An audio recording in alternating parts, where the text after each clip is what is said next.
And New York's former governor, George Pataki, has some stern words for the sitting governor, David Paterson. On Monday, Pataki said Paterson should step down if an investigation by New York State Attorney General finds that he acted improperly in a domestic violence case. This as Paterson tries to keep the business as usual while his ethics and legal problems continue.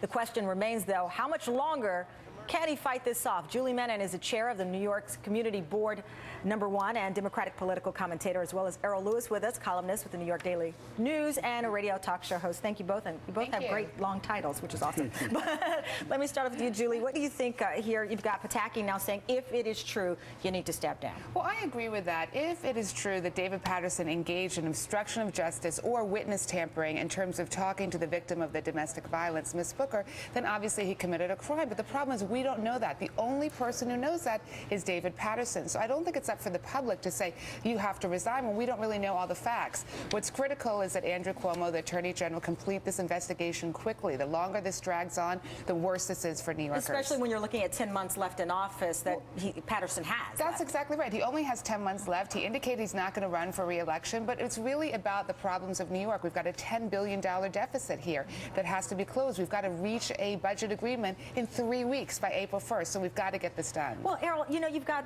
polling out there. 68% say he should not resign. 28% say he should. At the end of last week, people were flip-flopping on this. So if you're Paterson and you're looking at this number, are you saying, I'm going to wait it out? Well, sure. And one other number worth noting, 19% approval rating. So most people don't think he's doing a very good job, but most people also say that he should get his due process. And that's just people being fair. 51%, though, think that he acted unethically, not necessarily illegally, but unethically in the domestic violence case. So we've got people who are sort of all over the place. They don't think he's doing a good job. They don't think he acted ethically, but most people think that we might as well ride it out through the end of the year. Well, you've got people obviously watching this show from across the nation who might say, I don't care what's happening in New York. That's just New York. But this has political implications for the Senate. Kristen Gillibrand's name is tied up with him. That's exactly right. It matters who's on the top of the ticket. That's absolutely imperative. And it also matters to the country because we have to remember that New York City is still the top terrorist target in the world. And I think a lot of people don't pay attention to that. But we need a strong governor. We need a governor who's going to be able to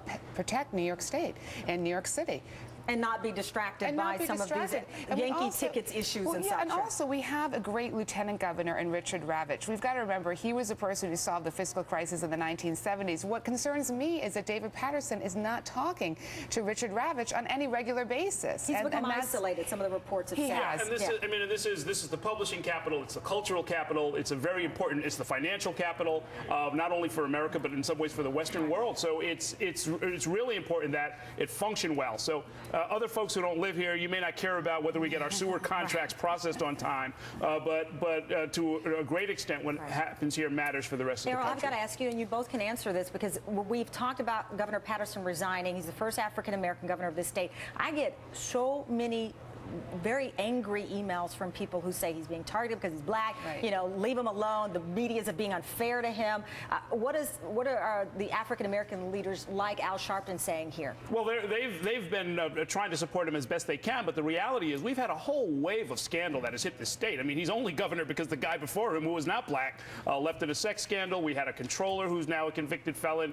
We have a state senate that's in deadlock because they expelled one of their members after he was convicted on domestic violence charges. We've got a big mess here. And that's, I think, why we're seeing that 19% approval rating for Paterson. It's not just about Paterson. It's about all of our elected officials. There's disgust with Albany. There's disgust with our elected officials across the board. And so that's why I think we're seeing such dissatisfaction. People are saying, you know what, we don't trust anyone out there. Well, let's hope it's not in the water, because we'd all be in trouble. Thank you, Julie. Thank you, Errol. Great pleasure. We've got to take our audience to some breaking news that we're following.